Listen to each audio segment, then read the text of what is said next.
আপনার বাচ্চাদের জন্য একটা সময় আপনি নিশ্চয়ই এরকম একটা গাড়ি কিনে থাকবেন, অথবা ভবিষ্যতে যদি হয় তাহলে অবশ্যই হয়তো এরকম একটা গাড়ি আপনারা কিনতে পারেন।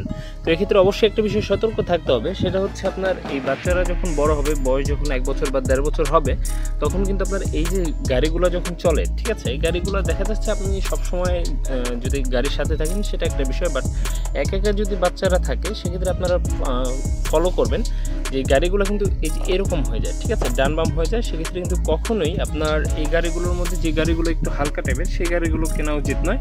আর দ্বিতীয়ত, যদি আপনি ভালো কোনো গাড়িও কেনেন সেক্ষেত্রে আপনার এই বিষয়টা অবশ্যই লক্ষ্য রাখতে হবে, বিশেষ করে আপনার এই গাড়িগুলো যেন এভাবে ডান বা বামের দিকে চলে না যায়, ঠিক আছে। এটা কিন্তু খুবই গুরুত্বপূর্ণ একটা বিষয়, কারণ বাই এনি চান্স আপনি কিছু সময়ের জন্য আপনার বাচ্চাকে একা ছাড়লেন, সেক্ষেত্রে যদি গাড়িটা এলোমেলো হয়ে যায় তাহলে কিন্তু যে কোনো সময় একটা ব্যাপার স্যাপার ঘটতে পারে আর কি, ঠিক আছে।